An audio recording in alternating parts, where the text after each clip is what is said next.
Thursday in December here in Toronto, on a Thursday where we have had maybe one of the matches of the year just last night.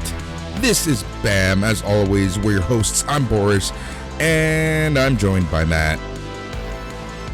Bonjour! How's everybody doing out there? We hope you're doing well. It's unseasonably warm, Boris, both in the city of Toronto and in the wrestling business, where we might have had the match of the year in the middle of December here in 2021. But man, how you doing today? I'm doing all right. You know, just another day in the neighborhood, just another day in the office. I am right now in Mississauga at the Parentals, and basically since 6:30 a.m. up until 12:15, I had no internet, no TV, no phone, which is always fun. Well, you know, no landline, that is. Not that I use it, but you know, it's a thing that old people use. But yeah, no, it's just like one of those weird days, man. It's unseasonably warm. What is it? It's like 15. Yeah, it's 15 degrees here in this in the GTA. It's just absolutely crazy. And yeah, it just, you know, it's December, but then it's supposed to get like really cold tonight. And you know, hopefully we're gonna get a white Christmas, whatever that means nowadays. But yeah, it's just like, you know, a lot of stuff going on. I'm feeling good. Officially off work yet again. Like I mentioned on NXT Talk, I was called in for a few meetings. Wrapped that up today with a meeting with my CEO. Pretty good stuff there. And now I'm off until, like, you know, I'm taking a couple extra days off on the tail end. So I'm off until like almost mid-January now. Nice, man. Well, so actual vacation time for Boris. And yeah, buddy, I hope a white Christmas is referring to the snow and the weather, not some kind of hate group or something. Anyway, buddy, well, you seem like you're in good spirits today yet again. You seem like you're, you're healing up the old collarbone shoulder situation. How's that? Do I see some Cesaro athletic tape there on the shoulder? Yeah, it's actually this stuff legitimately works. Let me tell you, I was the biggest skeptic on this stuff, but it works well if done properly. Like, if it can't be too tight, because you can hurt yourself more, but it does legit help. It gives me at least some mobility, and it's not gonna, like, you know, heal a broken bone, but at the very least, it'll, you know, it'll take some pain away, as the famous Peaches song says. But it's not take, but but you know where I'm going with that. But yeah, no, it actually is helping. Feeling like I have some mobility. I do have a sling now. I don't wear it all the time, especially when I'm like on my computer. I need my right hand, right? So. Yeah, but like little by little, hopefully I see the specialist ASAP. Still doing this with, you know, taking Tylenol, extra strength, maximum is all I'm taking at this point, because it's a slippery slope, obviously. But yeah, and, you know, day by day, that's pretty much how I'm going here. Yeah, you don't want to get a painkiller addiction because you randomly fucked your shoulder up in a way you don't even know how, right? Like, exactly. Yeah. Exactly. Like, you know, and you know, the good thing is, like, if this were 10, 15 years ago, doctors would just willy-nilly prescribe whatever, right?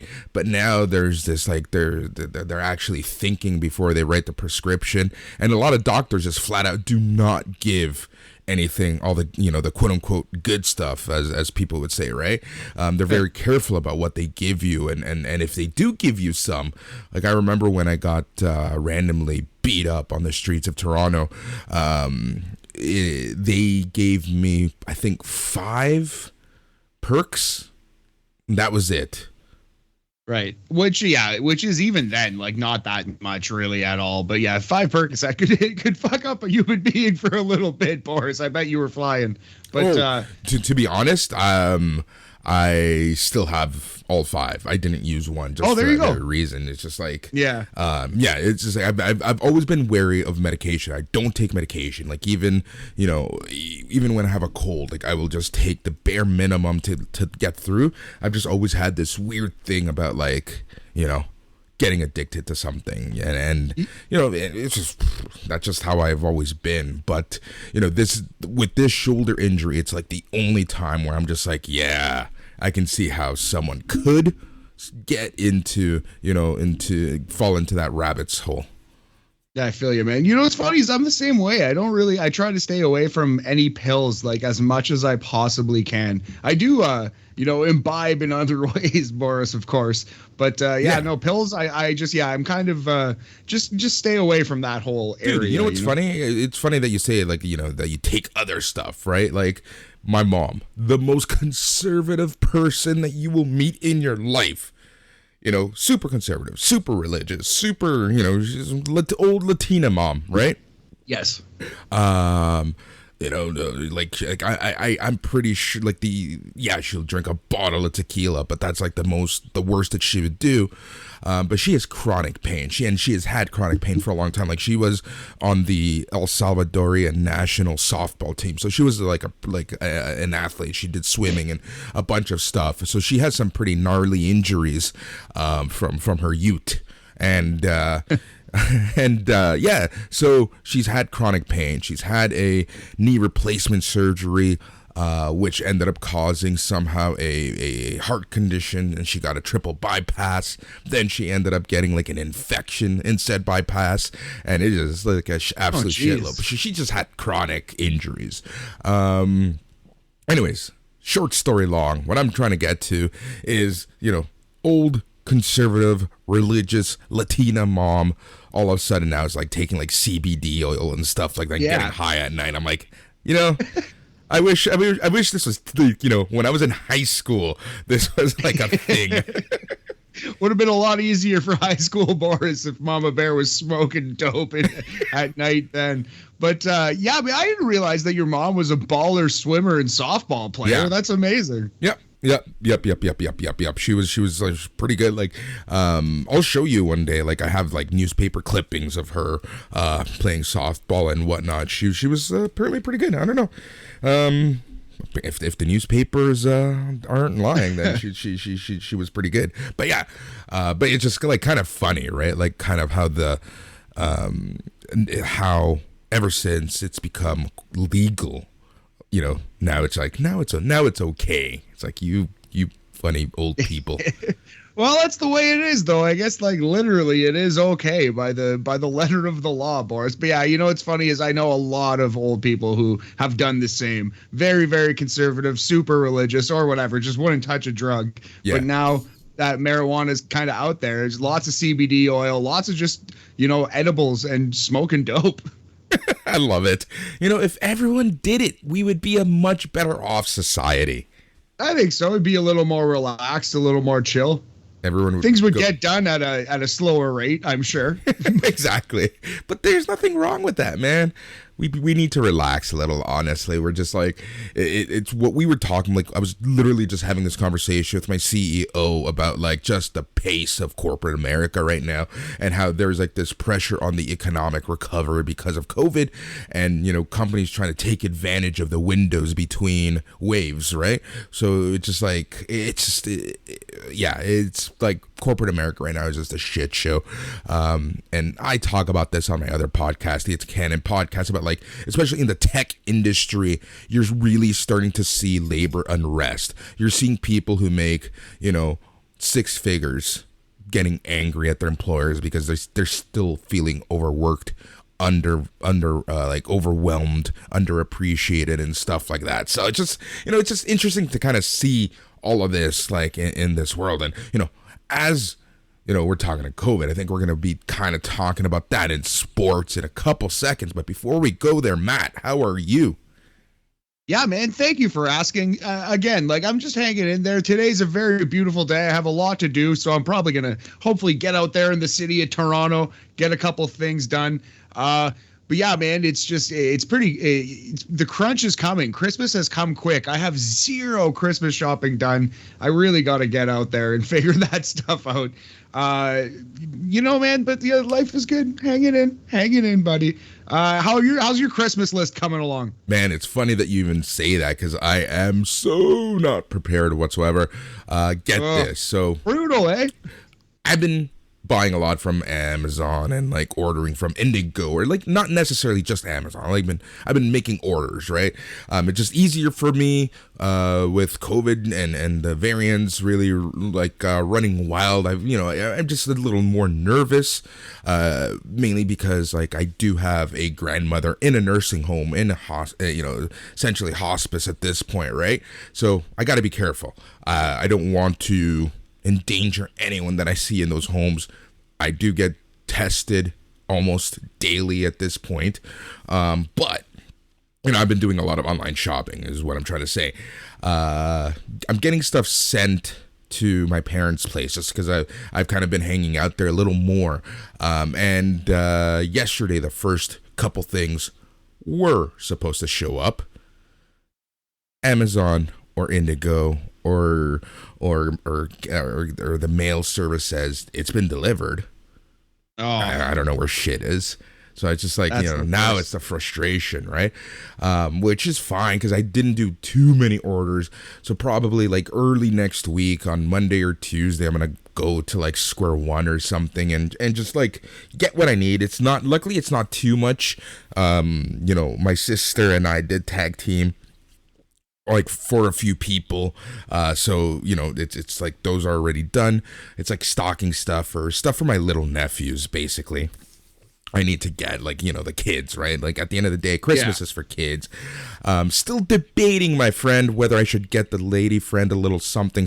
We're not going to see each other at all, probably the earliest until New Year's, but we'll see. We'll see what happens. Different podcast for a different day. Exactly. I keep having to remember that BAM is free every week, if you know where to find it. So I'm a little more careful about stuff I say sometimes. It's hilarious, man. Yeah, I've done my sister's birthday is right around Christmas, so I got her birthday present, but I've done like pretty well zero Christmas shopping. So today is the day. I got to knock a couple things off my list. But yeah, hey. Parents, couple friends, sisters, perhaps a lady friend. I gotta anyway. Go on. The beauty is that the mall near us, Dirty Duff, has everything you need. Exactly right. The Dirty Duff is always there in a pinch, buddy. It's like, man, it's reliable. Old, reliable Dufferin Mall. But it doesn't have a Swiss Chalet anymore. Single tier, pour one out. But it was still there for Thanksgiving. I got one last Thanksgiving feast out of it. Amazing. Yeah. It just recently closed, which is kind of funny, just because literally the week that we were talking about it on our podcasts, that was when they announced that it was going to be closing. So it's just kind of funny how all that worked out.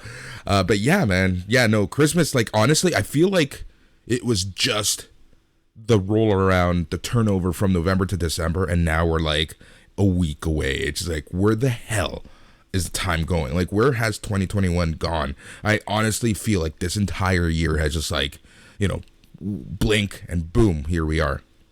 Especially because it's barely gotten cold yet, so it still feels like we're in the middle of fall. You know what I mean? The fact that it's December 16th today is just wild. But yeah, time is not slowing down. It keeps on slipping into the future, man. I think we unfortunately got to talk about some COVID, like you said, in sports, but we don't have much sports to cover today. Just basically the wide net story that is the Omicron variant kind of hitting sports hard right now. Yeah, exactly. And we're not going to get into the specifics. We talked about this offline, and we're going to approach this from a different angle. We're going to approach this from unfortunately a money angle, unfortunately an advertiser angle, what this actually means to the sports, and as it's like I mentioned earlier, running wild, over the span of the NFL, NBA, NHL, more than 100 individuals right now are in health and safety protocols. Every league has different health and safety protocols. We're not going to get into the details of exactly what every league does. I know that the NHL is entering a heightened alert on their health and safety protocols. So essentially daily testing, mask wearing all the time, indoor, more rules around indoor dining, more rules around like, what you're allowed to do when you're away from home and stuff like that. But what's really hurting is that it's 100 players across just 3 leagues, man. Obviously, LeBron James, for example, had to enter the health and safety protocol for the NBA just last week. So, and that's someone who typically doesn't just take random days off, right? And it's no secret that people buy tickets to go watch LeBron James, whether they watch the sport or not. People turn on the TV for a LeBron James, whether people want to admit it or not. These are the superstars of the sport. These are the people who are making these leagues billions and billions and billions of dollars. These are the people that advertisers are gushing over. And spending good money on the leagues and the local, especially like at the local level, right? So when you have these stars missing, it really, really, really, really, really hurts the sport, right? We're entering a very weird and awkward times. Like, what do we do? Do we postpone? For example, the EPL right now, they've postponed 4 games in 5 days. The EPL right now, English Premier League, soccer in England, they're at the point where they're calling for a break until 2022 so that this can kind of move, like they can get it under control, get a better handle on things, because they don't want to be losing out on stars, losing out on advertisement money. Absolutely. Here in Ontario, we have new protocols in place where if you have, and I'm not going to get into if this makes sense or not, but the protocol essentially is if you are an indoor venue with more than 1,000 people allowed inside, you can only have 50% of capacity. And that includes the Scotiabank Arena, formerly ACC, where the Raptors and the Leafs play. So we're going from about, 19, 20,000 to about 9 to 10,000. You have to think of how are they going to distribute these tickets? Because for the most part, these tickets have already been sold. Who do you say, no, you're not allowed to come? If these games, like tonight's Raptor game has been postponed already against the Chicago Bulls. So yeah, it's we'll see what comes of this. Like it's a very awkward, and it's kind of like walking on eggshell situation. But what's your take on all this? Like, I know that I just threw a lot out there, but essentially what I'm trying to say is that from a money point of view, this can be detrimental to any league. It could be devastating to a lower level league. It could be devastating to a struggling team as well. Like, I worry about like an Arizona Coyotes. How did they come through something like this? Like they're on thin ice, as it were, if you'll pardon the pun. But yeah, man, I'm worried mostly about hockey. Although your point about stars is most effective to basketball. Like, basketball is hurt the most by the superstars being gone. Hockey and football, they pretty much survive on like the teams. Football especially. Even the Green Bay Packers are missing Aaron Rodgers. Jordan Love is still going to draw huge ratings, and people are still going to go to that game. So yeah, the ticket is the NFL, and it's the same. It's the same in the NHL to some extent. But I am worried about the lower level hockey teams, the Arizona Coyotes of the world. Like, if they start losing even more money because of this stuff, if they start getting games canceled, it could be curtains for the Coyotes. They might actually move to Houston or Quebec, but probably Houston. Yeah. And, let's talk about the NFL just very quickly about this, because they're in the meat and potatoes, the main course of the season, where teams are either going to be making or breaking it. They're either going to be getting into the playoffs or falling out of the playoffs. So, yeah, just from from a money making point of view, teams make the most money being in the playoffs. They you know, it's just every from attendance to advertisers to everything. You just make the most money in the playoffs. You get an extra game, and it's on top of that, it's the most important game of your season. Could be the most important game in the history of the franchise if you're a newer team, like the new incarnation of the Cleveland Browns, who got fucked royally by COVID. They're losing their coach and their starting quarterback, which hurts a lot. Do you see that the Dolphins just lost our boy Waddle today, Boris, out with COVID? It's just brutal. And far more important is, the health and safety of the players, obviously. But you have to note these things. Like a big absence like that, it could cost Miami their playoff spot, which they were gunning towards. Could easily cost Cleveland a playoff spot. It could, you know what I mean? It could cost the NHL players the Olympics entirely. There's exactly right now. It's like we're literally walking on eggshells with. What do we do? How do we handle this? Really, like, what's the best approach? Do we leave money on the table, or do we just move forward and hope for the best?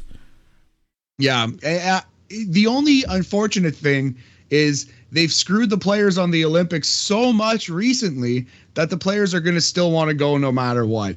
But had they gone to the last few Olympics, this wouldn't be an issue. It would be an easy decision to skip this one because there's so many reasons to not go to China during a global pandemic and have to potentially quarantine there for 5 weeks if you get the thing. So it would be no discussion had they gone to the last few Olympics, had they let the NHL players go.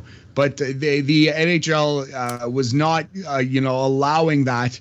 And that's kind of why we're in this position now. But I do think there's going to be NHL players who go. I think an Alexander Ovechkin, for example, who wants to win that gold for Russia really bad. Even Connor McDavid, who hasn't gotten a chance to play on that stage, hasn't gotten a chance to win a Stanley Cup yet. This could be the most impactful wins of his career if he wins the gold medal. They could be the thing that actually cements his Hall of Fame case, despite the fact that he's probably going because he scores so many points. But you know what I mean? Like, Connor McDavid hasn't won shit. If he goes and wins a Canadian gold medal, well, that's humongous for his career. So a lot of these players are going to go, no matter what, if they're allowed. I agree with you there, but and right now, right, the players' union is also in a very weird position because they fought and they fought and they fought and they fought the league and the owners for the opportunity to go, right? So now the league and the owners, it's like, well, it's kind of like they're just waiting to see what the players' union is going to do next. Yeah, it's funny. It's darkly humorous that we're in this position. It's not funny at all. But it's just I really wish they could just punt on this one. Unfortunately, they've punted on the last two, so they have to run head first into whatever is waiting for them in Beijing this winter. Unless the NHL just straight up says, you guys can't go. I promise you there's going to be a startling amount of NHLers who go to the Olympics no matter what. Yep, exactly. So, it's something that we have to consider moving forward, like what is going to happen with these sports leagues. Funny enough, the reason why I say this is because I've said it on BAM before. The sports leagues have always kind of been the real barometer for how people are handling the pandemic, right? Like, if you remember back in March of 2020, it was an NBA game that kind of caused the entire world to stop.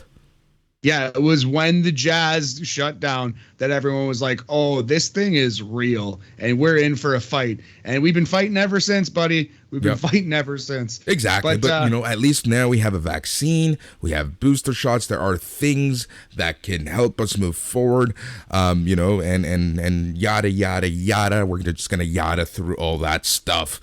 Before we get into wrestling, though, do you want to talk some NFL? Because I feel like we have to talk some NFL. We should briefly touch on it. It's kind of what we do here. We also got to pour one out for my fantasy season. I officially am out. I lost by 0.8 of a point, so that's less than a yard So that one hurts. That one hurts greatly. But that's fantasy football. It's a lot of fun. But yeah, I'm kind of glad that I'm out of it. It was a stressful fantasy season. I don't have to care anymore. I can just kick my feet back and watch football and lament the loss of Jalen Waddle on our Miami Dolphins.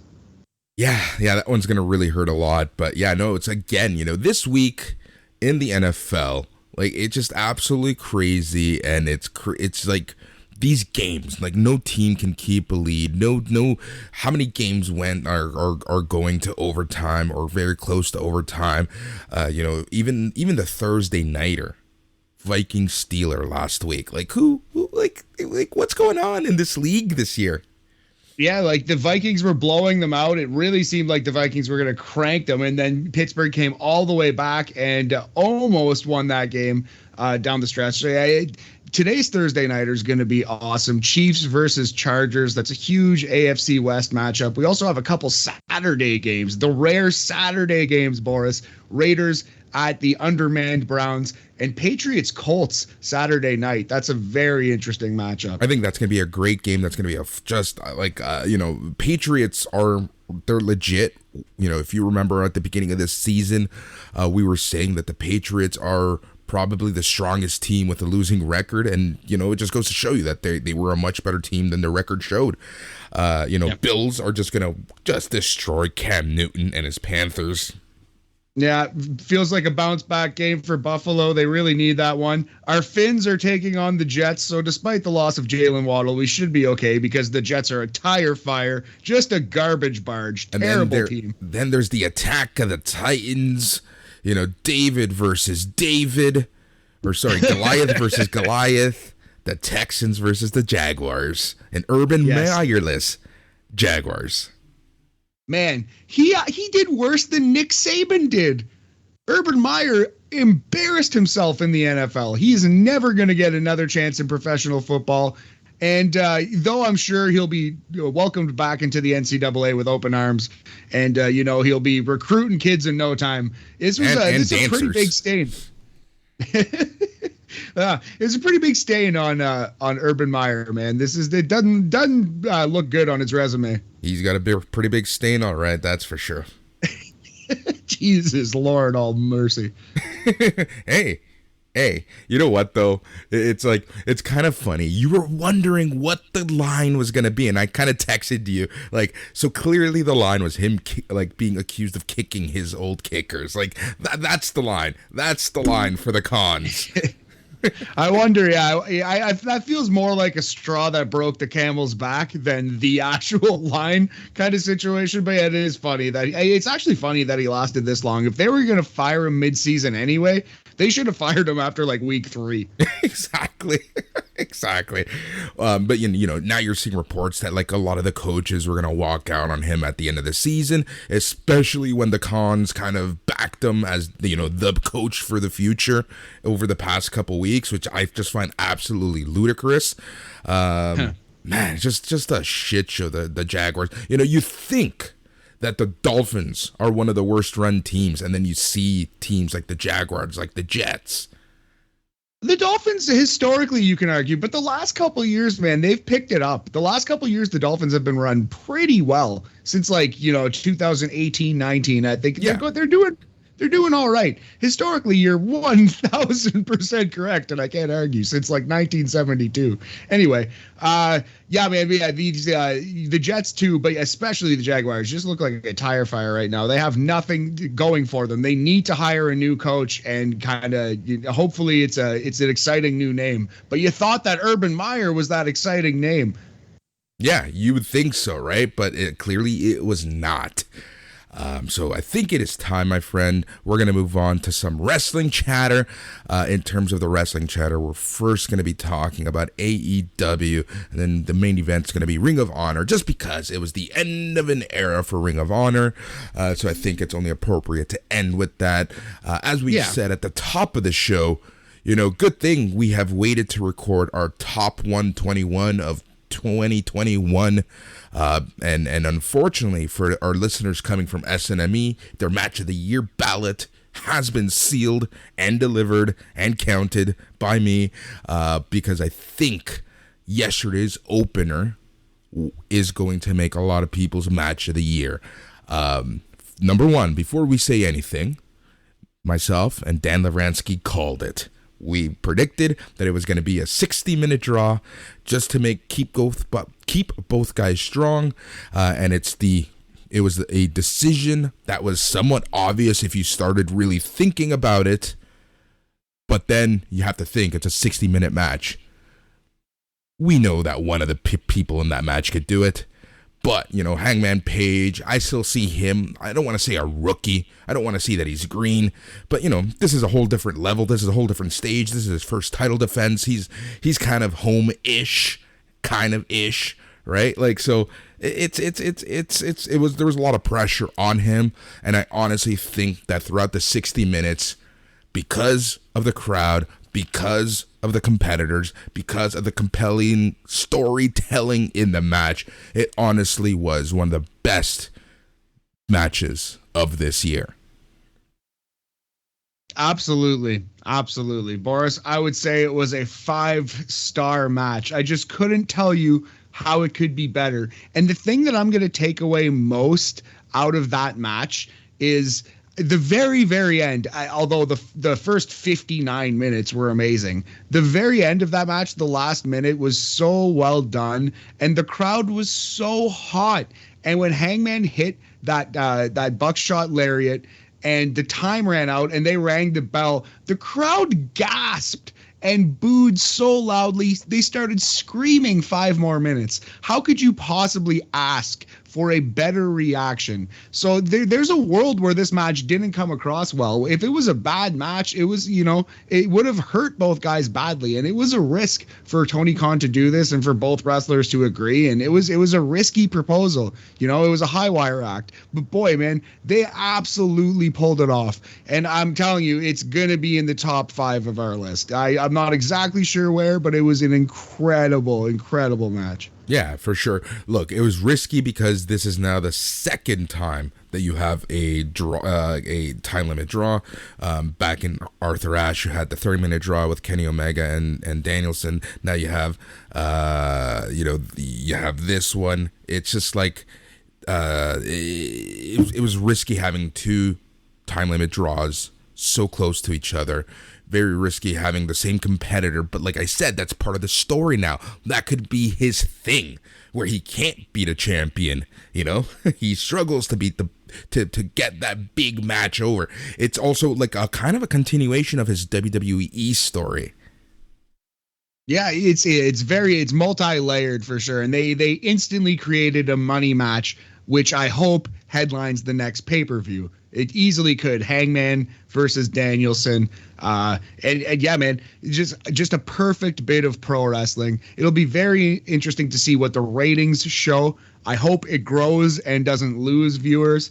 It's a 5-star match either way, in my opinion. It's a perfect hour of professional wrestling. Mm-hmm. And I really felt bad for Hikaru Shida and Serena Deeb to have to follow that, because they tore it down too. I thought they had an excellent match. But they didn't follow it. Just remember that. Well, not directly, but they were on the same show as it. Like, yeah. There was no chance, you know what I mean? Like, yeah, but like, here's the thing. Like, I love the opener. Obviously, probably the best hour of TV wrestling in 2021.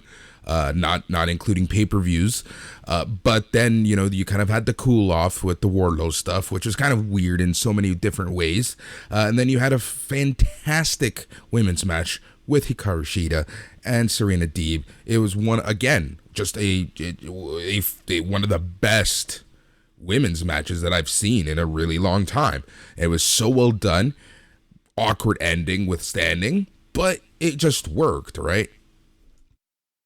Yeah, no, it definitely well done. And the crowd wasn't super with it, which I was disappointed by, but not like, it's just a fact of life. It's just gonna be how it is when something so spectacular opens the show. But yeah. They still an awesome job by Shida and Deeb. Dante Martin was jumping out of the gymnasium, as they say in his match. He was kind of missed MJF a couple times because he overshot him because he's too good of an athlete, Boris. But they'll figure that out. He's still very new. I thought it was an excellent episode of Dynamite. Really, really strong. Yeah, you know what? Honestly, I think the first hour, again, like one of the best hour or the best hour of TV I've seen. The second hour, Deeb and Sheeta really made that hour, and the other stuff was just there, right? Like I think that it's still had the momentum of hour one, which made it a very good show.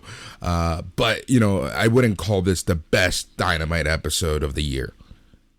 That's interesting. No, probably like one of the Arthur Ashe shows or something. Yeah, there was something in there that was probably better for sure. Maybe the St. Patrick's Day show with the amazing Thunder Rosa versus Britt Baker match comes to mind as well. And it depends how you see it, right? Like some people would consider CM Punk's episode of Rampage the best TV show of the year. You know, like it just depends what you're looking for. It depends what angle you're coming in.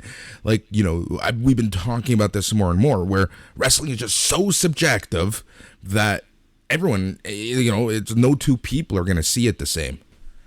Exactly. And that's why we just give our opinions, and hopefully we do it in an entertaining way. And we've both seen a ton of wrestling, so I feel like we can, you know, kind of weigh it well against the history, at least that we've seen. So yeah, that, you know, but at the end of the day, it's all subjective, baby. It's all up to you, you know. Beauty is in the eye of the beholder. Yeah, sure. We'll say that. Yes, very good. Anything else you want to touch on Winter is Coming before we move on to Ring of Honor? Yes. Briefly, before we jet and scoot off of this AEW, shout out to Brody King. I thought Malachi Black's promo was excellent, and we're going to get Black and Brody King. We're going to get the House of Black full on in AEW. Brody King has grown on me, and I'm intrigued to see him as the heavy to Aleister Black, the muscle of the House of Black. Yep, I'm super excited for that. I've always been a huge fan of Brody King. I still don't understand why you weren't. It's like the wrestlers you don't like sometimes, I know like they've grown on you, but like the Jordan Devlins of the world, the Brody Kings of the world. Yeah. With Devlin, I just always thought he was the rip off the discount Finn Balor. I just couldn't get past it, but he's broken past that. With Brody King, I don't know what it was. You might have hit on something when you said he looks like me, but with tattoos. It just kind of bugged me. I don't know what it was, but I've cooled off on my Brody King hate. Yep.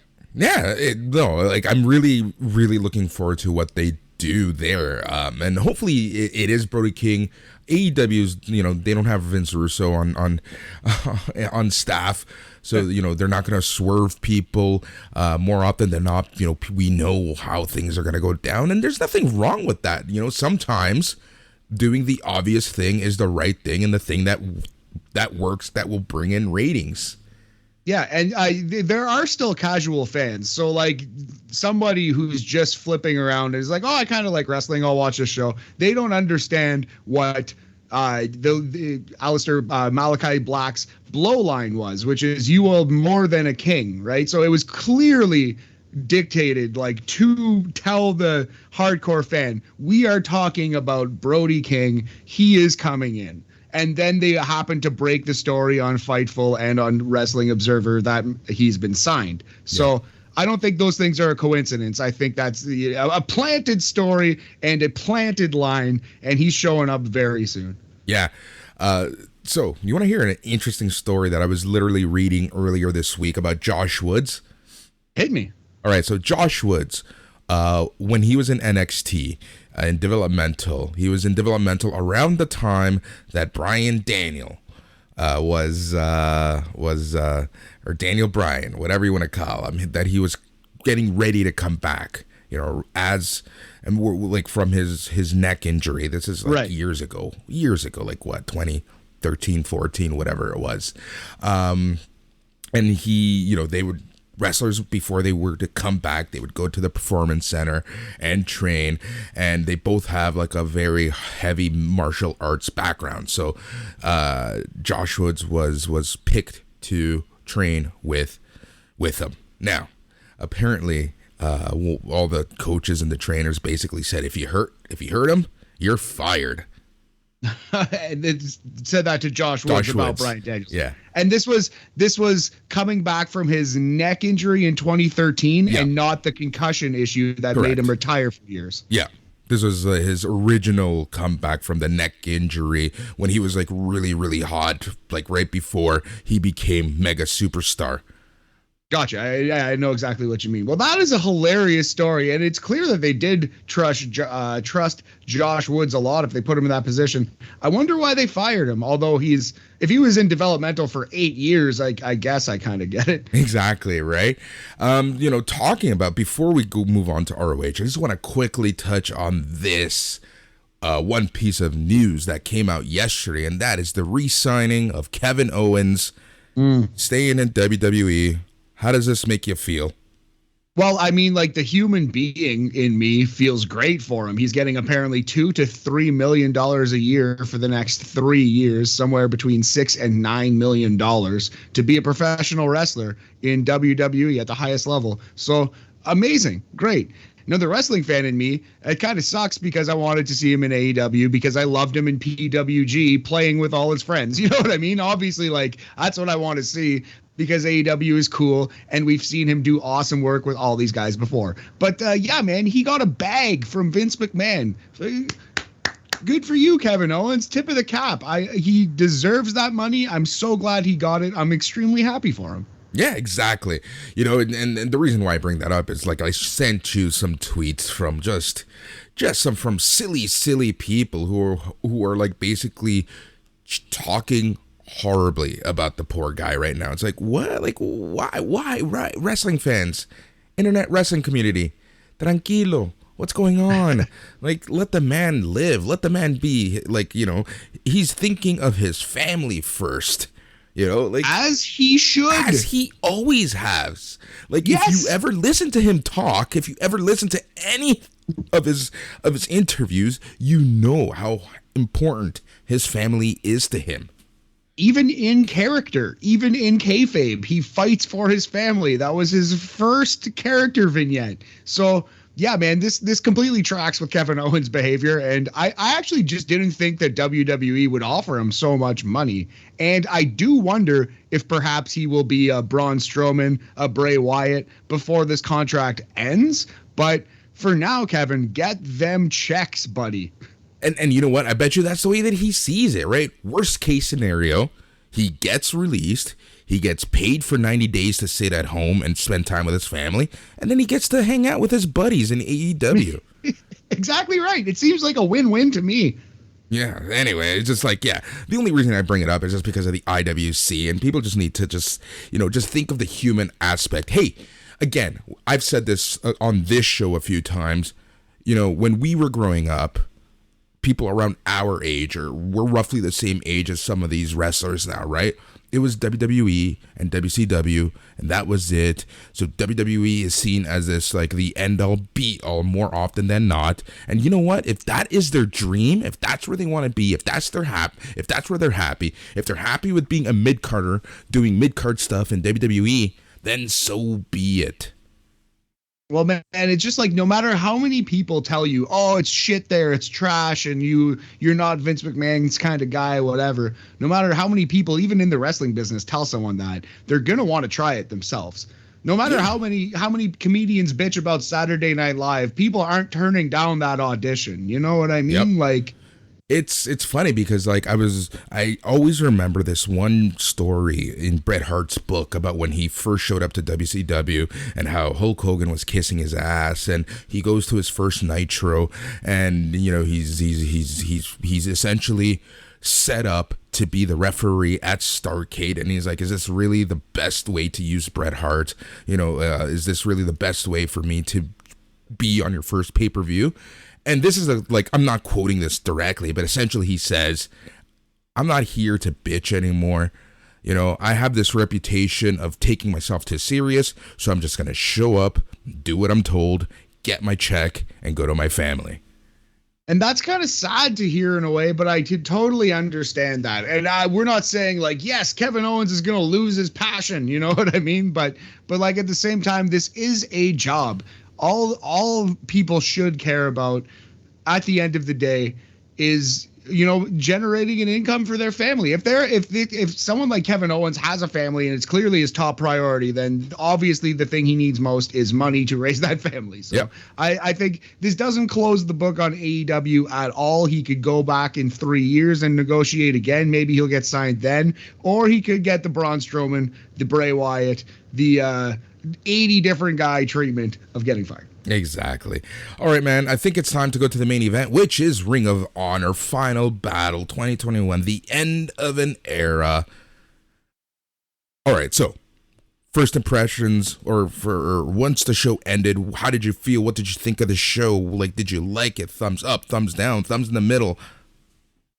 Big thumbs up, especially the last two matches really warmed my heart, gave me that warm apple pie feeling inside, made me miss Ring of Honor. But it was kind of weird because they were telling us two different things the whole show. They were telling us this is the end. This is the final blank title match. He is the final champion. But then they also said, hey, by the way, we're coming back in April. So, yeah, you know what? You can tell that this was like, there was Sinclair airing those promos saying, we'll be back in April, we'll be back. And then there was like, the day-to-day people who know, or who just want, if this is going to be it, this is going to be it. This is the way we're going to do it, right? Yeah. So, exactly right. Like everyone involved in the show knew that the Ring of Honor they knew and loved has ended as of Final Battle 2021. But it was just weird to see the two narratives on the show. Like everyone actually performing on the show kind of like in tears and just like treating it like a funeral. But then the show itself telling you, hey, we're coming back. Yeah, it was really awkward. But like, you have to see it. Like some of these performers aren't going to be coming back. They're going to be signed away. True. Some of them might just, not want to come back. Some of them, we don't know how ROH is going to handle the roster. We don't know what type of money they're going to be able to give to some of these names, right? So it might be the last time that it was the last time that they perform as that incarnation of Ring of Honor in 2021. So like, I see where they were coming from, but it's just like, you're right 100%. The narrative was just so weird, and it just made for some really like touching moments. We'll get to some of them, and I think the one that really got to me was after one of my favorite matches, and that was the Shane Taylor match. But we'll get there in a little bit. All right. Absolutely, yeah. Let's. Did you watch the pre-show hour one? Oh, I did, buddy. I did. Big homie. I was covering it for SlamWrestling.net, so you can go check out my report. And thank you to everyone who has checked out my report. And before, I'm just going to take this 1 second, and I just want to thank Bob Kapoor for kind of setting this gig up for me, and obviously huge thanks to John and Greg, John Powell, Greg Oliver, for allowing me to write for Slam Wrestling, a guy who, like, again, I've said this so many times, I'm not a writer, I don't see myself as a writer, but they've kind of given me the opportunity at Slam Wrestling to not only like be on the ROH guy, but kind of expand on that. So, I just want to thank them. And we'll see what I end up doing at Slam. But, for now, this is, I have like one more report after this, and then we'll see what happens. Anyways, let's get to the pre-show hour one, as they like to call it. So the first match was for the ROH World 6-Man Tag Team Championship. It was Shane Taylor Promotions, Moses, Khan, and O'Shea Edwards versus the Righteous, Vincent, Bateman, and Dutch with Vita Von Star. I love this right away, because the first thing that Ian Riccaboni said was, well, Shane Taylor's usually with Moses and Khan, so this is a different team. And that was kind of the story that they were saying, like, this team isn't as cohesive with O'Shea Edwards as they are with Shane Taylor, and the Righteous is like this cohesive unit who's here to take over ROH and kind of like, and win these titles. So that was essentially the story that they were going with. Just roughly a 10-minute match, pretty good match, but we did crown new 6-man tag team champions. The Righteous ended up winning this match. Yes, yeah. I thought it was a pretty standard, pretty average opener. But yeah, I did like the story. I appreciate the little Freebird rule action going on there. O'Shea Edwards filling in for Shane Taylor. Not really, but sort of. Yeah, and Vincent wins clean as a whistle. About 10 minutes, as you said, with red rum, which is not Hook's Tasmission. It is the acid drop, Spike Dudley's old finisher, the Dudley Dog, the turnbuckle walk cutter. And the final ROH six-man champions, the Righteous, Bateman, Dutch, and Vincent. Yep. After the match, all 6 men adhered to the Code of Honor. They go to a video package with Jonathan Gresham, who is part of the main event, where he essentially talked about the day that he got the phone call about the future of ROH's hiatus. And then Quinn McKay was going to interview Jay Lethal. And I guess, before we go there, we should talk about the rating for that match. I would rate that match at three Code of Honors out of 5. Nice. I had it at 2.5 handshakes, a 50% quiet storm percentage on this one, Boris. But I will accept your 3 handshakes out of 5 as well. Somewhere in that range. Yeah. All right. So Quinn McKay and Jay Lethal. Jay Lethal said there's something bigger at stake than winning or losing. He says that the winner of this match could be the new ROH champion. This leads us into Ian Riccaboni and Caprice Coleman, showing the original ROH title, and then they cut to Bobby Cruz, who does indeed announce that the main event is now set to determine who will be the new ROH champion. Yeah, and again, they kept saying the last ROH champion, not the new, the last. And actually it did change here and there, but by and large, the announcers and every wrestler were treating this like the end. Last, not new. Yep. For the most part. Exactly. Quinn McKay then was with Rocky Romero. Rocky Romero essentially said he's going to be on commentary. Brody King, Homicide, Tony Deppen come into the scene. They say, you're too much of a legend just to be a commentator. I think you want to get violent with us. Yes, so this 6-man tag looking like it will become an 8-man tag, and Rocky Romero, one night only, added to Violence Unlimited. Yep.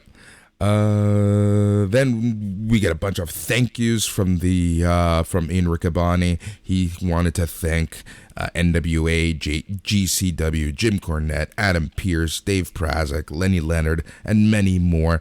Maria Kanellis then thanks Bobby Cruz, who worked closely with her in putting the new women's division together. This leads us into match number 2 of hour 1, their pre-show, which was Chelsea Green, Allison Kay, and Marty Bell versus Miranda Alizé, Angelina Love, and Mandy Leon. Yeah, this was an NWA match here on Ring of Honor. It's what it felt like. But, it wasn't terrible or anything. I'm not going to turn the channel on Mandy Leon and Angelina Love at any point. Angelina Love, good Canadian gal from Toronto, if I'm not mistaken. Yep. Yes, she is. Very good. Chelsea Green with a huge dive from the ring post to the outside. That was probably the highlight of this match. Certainly. But inside the ring, Mandy Leon does her pump handle slam on Marty Bell for the win. So your winners were Miranda Alizé, Angelina Love, and Mandy Leon at 6 minutes and 50 seconds. I'm going to have to Mendoza line this match. I'm being a little harsher to this show than you are, Boris. I had it as a slight fail. 2 handshakes out of 5. It's a 40% Allison Danger percentage on this one, Boris. You're a failure. Also, it's worth noting that Mandy Leon's finishing move is called Astral Projection, that sit-out pump handle bomb thing. I just really like that. I like that name, Astral Projection, for Mandy. Yep. All right. All 6 women gave a group hug, and I actually really laughed because Allison Kay is like the heel of the heels of the heels, and she was like disgusted with herself that she was hugging everyone now. So that was like just a little thing that I really liked. Then we get a video package featuring the Briscoes. They talk about the exciting uncertainty. And and again, very much like Brody King, I 1000% expect them to beat up FTR in the next week or two at AEW. Maybe at that Battle of the Belts show, perhaps as soon as next week at the Holiday Bash show. Who knows, Boris? But I think you're bang on. Yeah, I think that ultimately what it's gonna lead to is going to be FTR versus the Briscoes at the Hammerstein Ballroom for GCW. Oh, that's interesting. That would get me to watch a GCW show again. Hopefully they have 7 death matches on the undercard, and I never want to watch one. That's what happened last time. Exactly. All right, so then EC3 was ready for a promo, and then he was interrupted by Eli Ism, Tracy Williams, and Taylor Rust. Ism said that they were now down a man and watched EC3 join them. EC3 said, "Hey, you've been warned." So a little seed for stuff that happens later in the night. Danhausen joins the commentary team, and this leads us into a 10-man wildcard tag team match. So it was Beer City Bruiser, Brian Milonis, world famous CB, Flip Gordon, and PJ Black versus LSG, Demonic Flamita, Will Ferraro, Sledge, and Max the Impaler with Amy Rose. So all action, entertaining match. I would say it was pretty good, but man, there was a lot of your most hated thing in wrestling, Boris. A lot of standing around waiting for the next move. Yep, too much of that. I by the middle of this match, I just want number one, too many people. Number two, too many spots where people were just waiting. It just seemed very messy. And you know, the ROH doesn't have the best production, so when you have so many people in the ring and so much stuff happening, it's just hard to, as a TV viewer, to keep up and stay interested with all the pandemonium.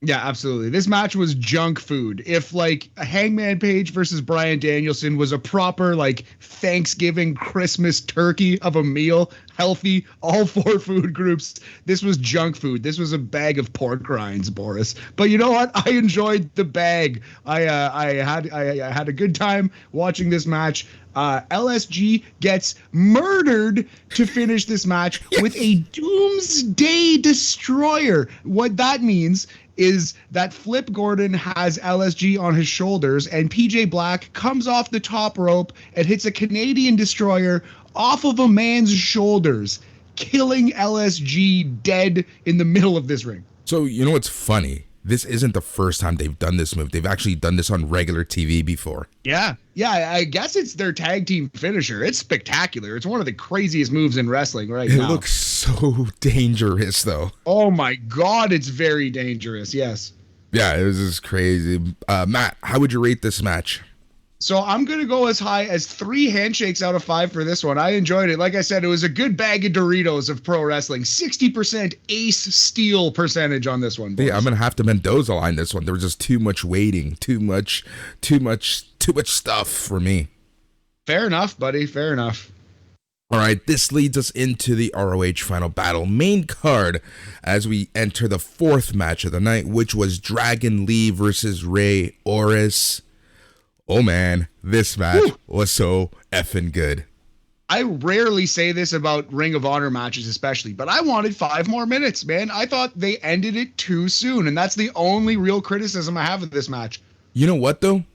A lot of these matches were timed well in terms of I kind of wanted more out of these matches. Yeah. And the pacing of this entire show just reminds me how much I hate the pacing of modern day WWE Peacock pay-per-views. It's so brutal, especially with the derivative character promos that we've seen over and over and over showing up on those. But yeah, man, I really enjoyed this match. I wouldn't say it was the best Dragon Lee Orris match. We've seen these guys have awesome matches, but they can't fail. It's a winning combination no matter what. Yeah, exactly. No, this match was great. Essentially, the story was just, Dragon Lee hasn't lost to Ray Orris, and that streak kind of continued because for that last quarter of the match, it was just Dragon Lee basically killing Ray Orris with kicks and elbows to the head. Yes, and then he just beats the crap out of this poor man and wins with the Incinerator, which is basically the Kinshasa or the Bomaye. It is the running knee bomb in 11 minutes and 20 seconds. A very, very good wrestling match. Yep, exactly. So Dragon Lee won that one. Matt, how would you rate this match? We're going to go as high as 3 3/4 handshakes on this one, buddy. 75% Chad Collier percentage. Love it. B+ in Canada. Love it. Let's use it. All right. After that, Ian Riccaboni said that the following video is courtesy of Impact Wrestling. It was Eddie Edwards. He sent in a video from home. He thanks RoH and the RoH fans for giving him the chance when no one else would. This was a theme throughout the night. There was a lot of special appearances via videos. My only complaint, and this is again RoH production, was that the mixing was really bad. So like they weren't piping the sound through the TV. We were at times getting the arena sounds. So we were listening to these promos through the mics that were set up in the arena rather than piping it through the TV feed. Yeah, excellent call. Yeah, the production in Ring of Honor, yet again, leaving something to be desired. But it's almost the charm of this show, especially on this particular night. Yeah, exactly. So yeah, this was pretty cool. Match number 5. It was for the Ring of Honor TV title. Your newly crowned champion, defending it for the first time, Dalton Castle, with Dak Draper and the boys versus Joe Hendry versus Rhett Titus versus Silas Young in a 4-corner survival match. This was Joe Hendry's first match since March of 2020, and I think this guy since March of 2020 has lived in a gym. Yeah, no doubt. He looks shredded. Old man strength from Joe Hendry for sure. Yeah, I was surprised to learn that. Good to see him back out there since the pandemic started. Obviously he was kind of for sure going to take the loss in this match. Not surprised that he did. I am surprised at the winner, Boris. We have a new Ring of Honor television champion. Yeah, Rhett Titus ended up winning this match, and I kind of feel it's like, that this was his first singles title in like 8 years that he's been at Ring of Honor. So when I learned that, I'm like, makes sense to me. Yeah, absolutely. Well, yeah, I know he's gotten the tag team title before, but I had thought that he just had the pure or this TV title before at some point. So yeah, that does make a lot of sense. Rhett Titus pins Joe Hendry with a drop kick in 8 minutes and 51 seconds to win the title. Yeah, as soon as Ian Riccaboni made mention about Rhett Titus' special drop kick, I'm like, well, he's winning this match. But yeah, I always forget how agile Silas Young is. Absolutely, yeah. The last real man. I love me some Silas Young. Yeah, he always brings it on the lower level Ring of Honor house shows. I've seen like 3 or 4 Ring of Honor shows, and I always leave thinking, man, I like Silas Young a lot. Like I like him more and more every time I see him live. Yeah, can't wait to see him versus Trevor Murdoch. Oh my God, him versus Tyrus. Let's go. Him versus Nick Aldis. Actually, that would be good. That would be good. That'd be good. Like. Yeah. So if I had to put a rating on this one, buddy, I would go 2.5 handshakes. It's a Mendoza line, 50% BJ Whitmer percentage. Okay, that one got me. Well done. The next video was from AEW World Champion Hangman Adam Page. He thanked everyone and the fans. He talked about being on the road. He talked about learning a lot from RoH. So that was a nice little touch. This then directly led us into match number 6 because, like I said, the pacing on point. Unlike this show sometimes. Match number 6 for the RoH Pure Championship. Josh Woods, your champ, versus Brian Johnson. Your boy, the number 1 overall BAM draft pick, Josh Woods, versus my boy, the number 20 overall draft pick, Brian Johnson. This was awesome. I really like the storytelling here a lot, although it was written with a giant neon highlighter. Like you saw it coming the entire time, but that's fine. It's pro wrestling. Again, it's not Shakespeare. Sometimes, Matt, the obvious story is the best story. So essentially what happened here is that Brian Johnson spent his 3 rope breaks within the first 2 or 3 minutes of the match. And then essentially Josh Woods Brian Johnson is going for a suplex. Josh Woods stops it, puts him in a front sleeper hold on the top rope, but he's out of rope breaks. So it's illegal. And he was forced to lose this match. Yes, yeah. Josh Woods defeats Brian Johnson by technical submission when Brian Johnson passed out to a head and arm choke while Josh Woods was seated on the top turnbuckle. So Brian Johnson fighting in the ropes, but it didn't matter because he used all his rope breaks early. Really good 13-minute match. I quite enjoyed this. I can see why you like Josh Woods. He's kind of like I just said about Silas Young, except way, way more. I like him so much more every time I see him. Like, he's really impressive, this Josh Woods. Yeah, he really is. Like, he impresses me a lot. Unlike the Shania Twain song, he don't impress me much. This guy does indeed impress me much. You know, that was a long way to go for that one, buddy. It's one of those cases of I'm just talking, don't know where I'm actually going with where I want to go, but I got there. Didn't seem like you had a plan. No. All right. But yeah, I would give this match, I would go as high as 3.5 handshakes out of 5, 70% Dan Moff percentage. It's a B in Canada. All right, the next video was from Jimmy Jacobs. He said that the RoH crew and wrestlers is just a bunch of people who wanted to change the wrestling business. He told a story about multiple times that he was on the road with Colt Cabana, the Bucks, and Kenny and other people who now are in fact changing the wrestling business. And it all started at Ring of Honor, and he said that he's the princess and he always gets what he wants. So that was I really like this one just because it is true, right? Like, if you think about Ring of Honor and the history of Ring of Honor, and you think about the people that went through Ring of Honor and where they are now, like, that is the wrestling business. Oh, absolutely. The fingerprint is humongous. Like, the footprint, it's crazy. None of these. Yeah, even WWE, you know, would really exist in the form that they are without Ring of Honor. Yep. Yeah, exactly. All right, match number 7 was a fight without honor. Shane Taylor versus Kenny King. I think I like this match a lot more than I should have.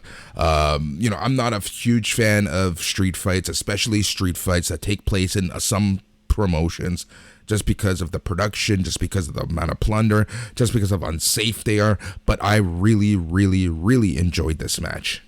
I did think there was a little bit of the waiting around in this match, but it was overall awesome. The crowd was so hot for this match, really with it the entire time. And it felt like it could have been the last, I don't want to say the last, like these guys will never wrestle again, but it might be the last major stage match for both men. Kenny King is sneaky old, and Shane Taylor is just, he's a really good wrestler, but he's got that weird body type, and I don't know if he's going to really like get pushed to the moon in AEW or anything, you know what I mean? Like, Ring of Honor was this guy's home, and I don't know where he's going to go from here.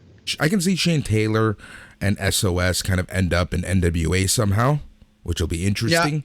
Yeah. I think that's really one of the main destinations for them. GCW, obviously, doing the whole independent scene. But in this match, some of the spots that really stood out for me was at one point, Kenny King does a blockbuster from the top rope. Shane Taylor's on the ring apron. They end up outside through a couple tables. Shane Taylor at one point does a Marcus Garvey driver through a ladder that was kind of set up perpendicular to the ring and the barricade. That one looked super dangerous, and that one kind of did bother me just a little because, you know, Shane Taylor asked the security to make sure that it's stable, and it took him a while to get up there. But I kind of did like the story that Kenny King was like taunting him, like, "Come on, mofo, let's do this."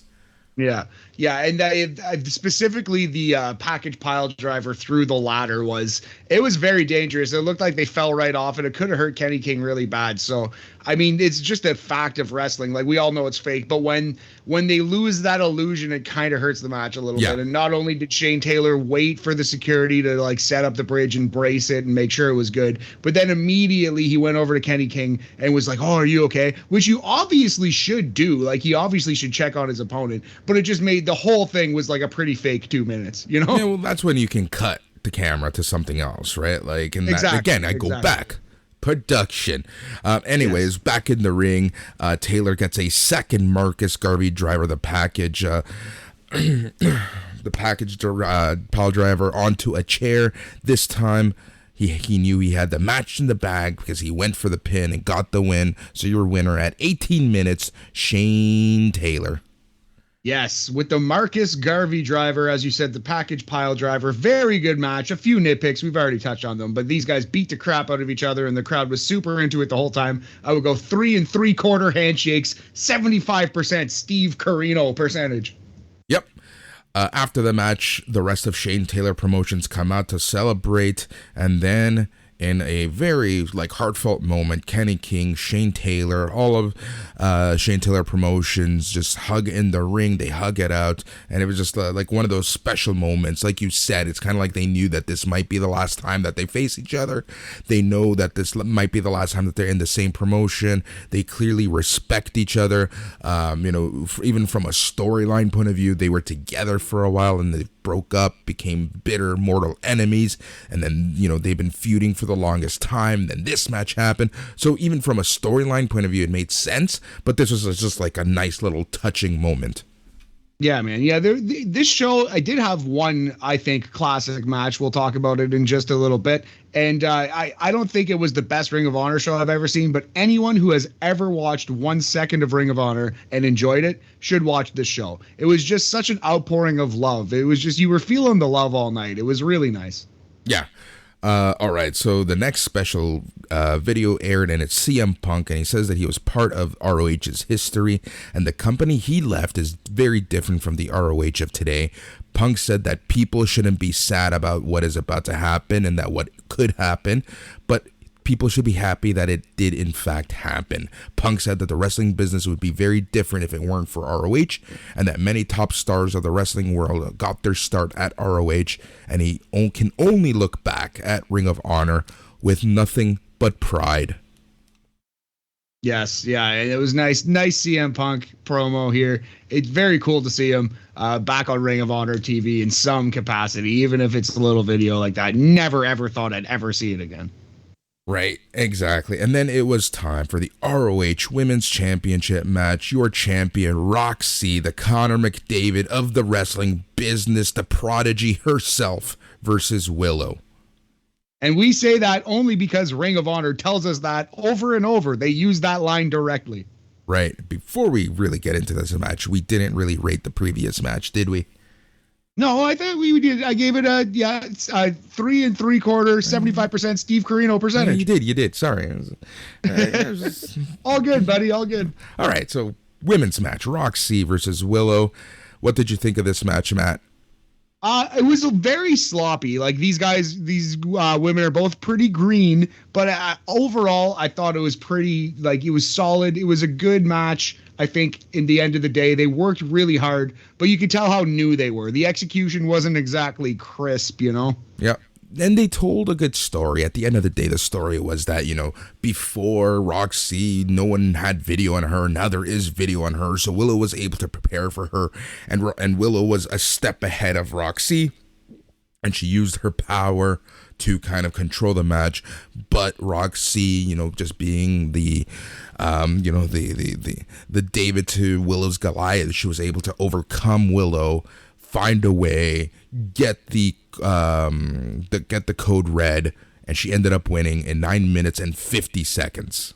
Yes, with the code rock, which is the code red, aka what would you call that? A sunset flip bomb? Yeah. Something like that? Yeah. Backpack koala bear bomb? I don't even know what you would call it. Yeah, Zelina uses it right now. Yes, quite a few women use it. Yeah. Gold Dust even has used it. Trevor Murdoch uses it. You probably know what the code red is if you watch a lot of wrestling. So yeah, I'm going to go as high as 3 handshakes out of 5, 60%, Alexis Lorray percentage. Whatever happened to her? Right? All right, so after the match, it was announced, Ian Riccaboni did say that Roxy still does have one defense left on ROH TV Christmas weekend. Roxy and Willow hug it out. As they were hugging, a very familiar song played, but not from ROH, not from AEW, not even from NWA, from Impact Wrestling.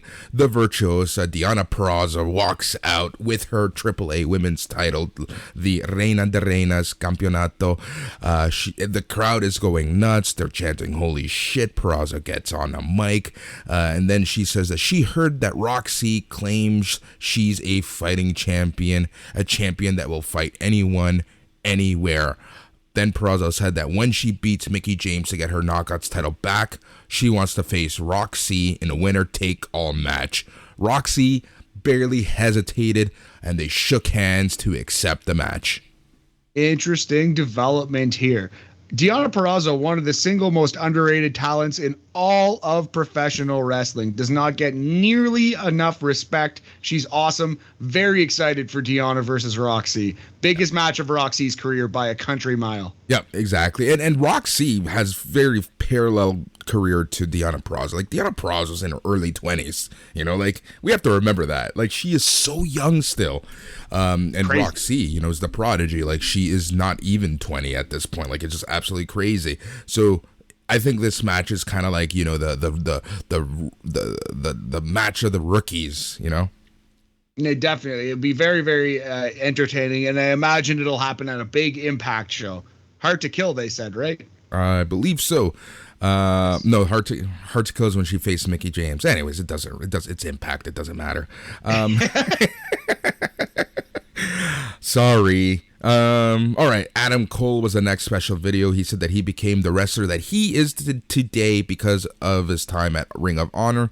He said that he doesn't have the time to thank everyone, so he just says thank you to everyone.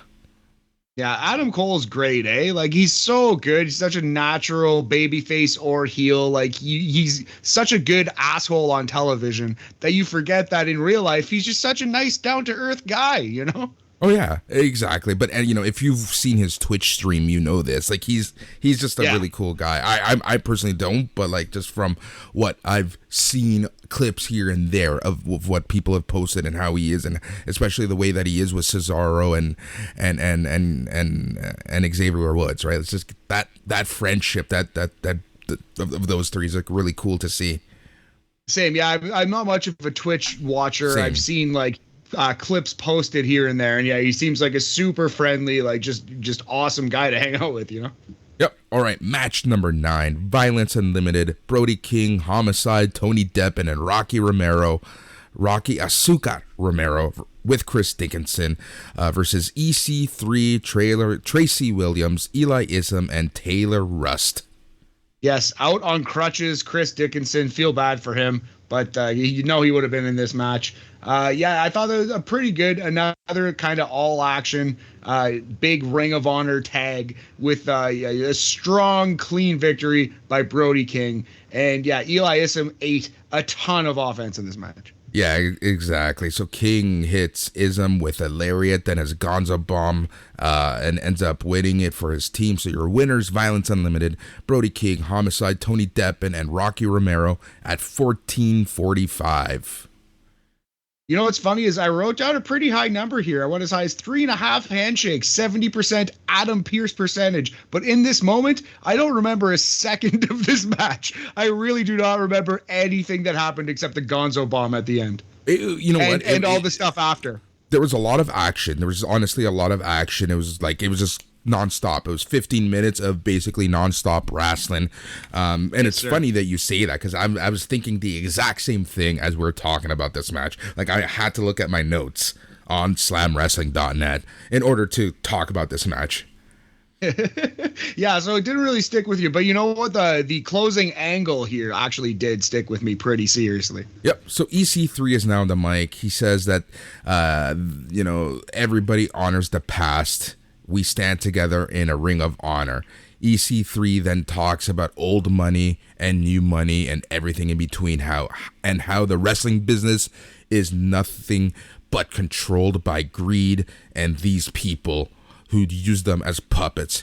He said everything they stand for is a lie. He said there's no honor in what they do anymore. He said it's the wrestlers who sacrifice everything. He asked where the leaders were. Dak Draper, Brian Johnson are also out at this point. EC3 said that it's a call to arms for anyone who wants to take back their business.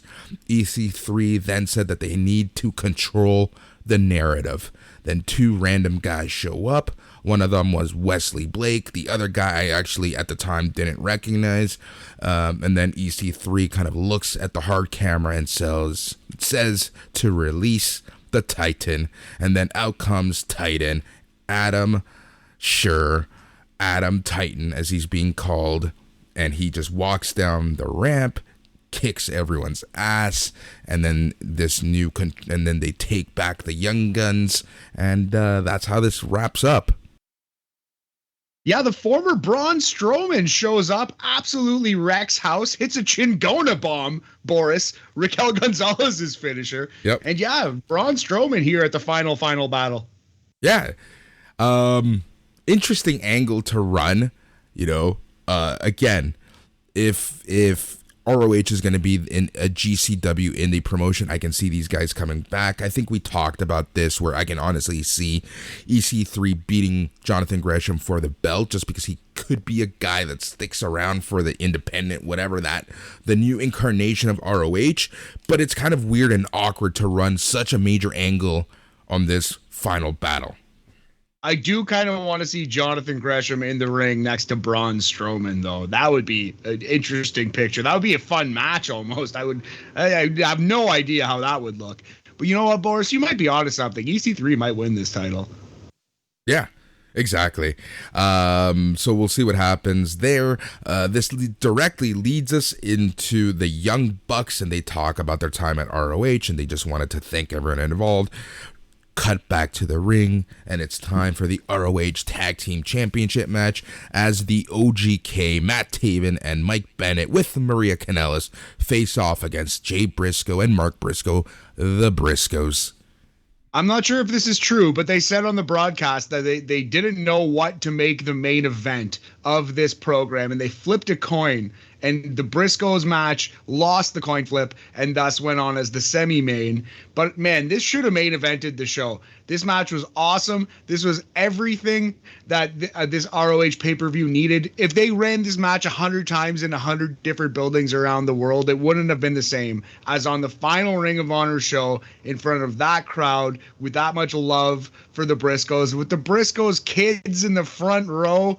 Man, just absolutely brilliant pro wrestling. It was just a pure spot fest. But on this moment for these two teams, neither one wanting to lose the Ring of Honor tag team titles, it just was perfect. It just absolutely worked for me. Just awesome. Classic tag team match. And the farewell for the Briscoes and Ring of Honor. Yeah, exactly. And honestly, like what was really cool about this for me was it kind of felt like classic Ring of Honor, right? When you think of classic Ring of Honor tag teams, you think of the Young Bucks.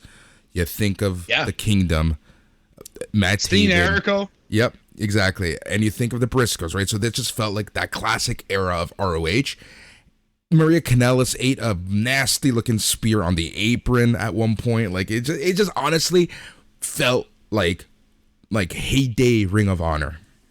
Yeah, always like to see Maria Kanellis out there. Honestly, an awesome manager. And yeah, she took a hell of a bump.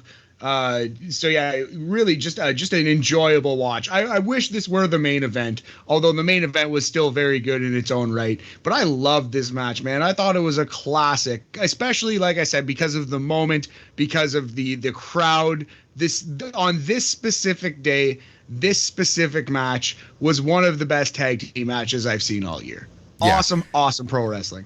Exactly. And we've been seeing some just, to borrow a phrase from JR, we've just been seeing some slobber knocker tag team matches in the past few months. Yeah. And this, right up there on that list. Boris, I'm going to go as high as 4.5 handshakes out of 5. It is a stone cold fucking classic. I will think about this match again. I will remember this match for years. I will show people this match if they wanted to see what the Briscoes are all about. The perfect time, perfect one to show them. It's 90% Jimmy Rave percentage on this one, buddy. A+, great job. Good percentage rating there, my friend. No, this match, honestly, you said it. We're just going to move on because you said everything that any person could say about this match. This match lasted 15 minutes, 40 seconds. Briscoes ended up winning.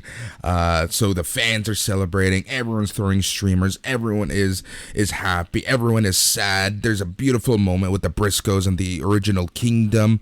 Briscoes chants start. Jay grabs a mic. Jay said that it might be the end of an era, but it's not the end of the Briscoes.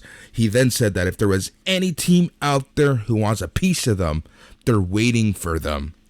Dexter Loomis cuts off the lights. And then when the lights come back up, FTR, Cash Wheeler, and Dax Harwood are in the ring with the Briscoes. Holy shit. A huge fight erupts, and security tries to separate them, but they keep going at it, back and forth. Security eventually separates them, but what a fucking... I'll just use my one F word. What a fucking moment.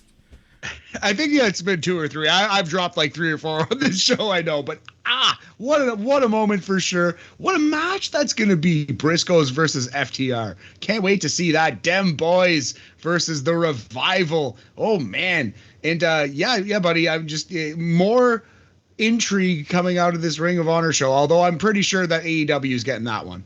Yeah, I think so. But it's sad just because. Can you imagine the position that RoH would be in if some of these things were in RoH? Yeah, I could imagine that. Tony Khan can imagine it too. Exactly. All right, the next video package aired, and this time it was Bryan Danielson, and he said that he was personally at the first RoH show, and he wouldn't be where he is today if it wasn't for RoH. He recalled that it was at Final Battle where he lost to Homicide and had his retina detached. Danielson ended the video by saying that he hopes RoH sticks around and it's something great. And then he, like everyone before him, said, "Thank you." Yeah, that very nice video from Bryan Danielson there. And he got a hero's welcome. Like, he got a bigger pop than CM Punk did, I think. Yeah, he did. 100% he did. All right, so Ian Riccaboni thanks Scott D'Amore from Impact, Tony Khan from AEW, and Billy Corgan from NWA for all of the special videos. We get a video package showing all of the past ROH champions. And then it's time for the main event for the original ROH World Championship. Jay Lethal, Jonathan Gresham, the Foundation going at it. Matt, this match. Yeah, it was the worthy end to this era. It was a great main event. I really like my heart filled. I actually like got a little bit of chills when the roster came out, when the whole locker room emptied to watch the final few minutes of this one. It was just like, man, it kind of felt like a party. You know what I mean? Like a Viking funeral. It was a proper send off to this Ring of Honor on a flaming boat out in the sea. It really was, man. And it was just like such a good match, and Jay Lethal always trying to, and the story essentially, I love this story. Jay Lethal, always trying to find the lethal injection, and everyone knows that's what he's always trying to do. And then Jonathan Gresham, who while he was pure champion, beat all of his opponents in every match a different way. So you never know how he's going to beat you. He's like, essentially like the Zack Sabre Jr. of ROH, where you just don't know what move he's going to end up beating you with. So that was the story, essentially. Gresham locked Lethal in an octopus, and he just starts raining down elbows onto Lethal. Lethal has no choice but to give up, and all the entire locker room's around the ring. All the crowd is going nuts, and it was just like that moment for Jonathan Gresham. And they didn't pull the Josh Alexander and fuck him out of it. They just let this moment happen. Everyone celebrates. Everyone goes home happy. And we await to see the future of Ring of Honor. But yeah, man, I really enjoyed this main event. Worthy end to the era, like I said. I would go as high as 4 handshakes out of 5. It's an 80% Samoa Joe percentage, Boris. Yep, exactly. It really was a fitting end to this era of Ring of Honor. We said it already. It was a great show. If there's any Ring of Honor show that you're going to watch over the past few years, this probably should be it, just because it had a little bit of everything, and it kind of summarized what the golden era of Ring of Honor was. Just great matches, great tag team matches, great stories. It was just like, it really, it was the perfect way to end this incarnation of Ring of Honor, and I hope it comes back in some shape, way, or form. We just really don't know what the future holds.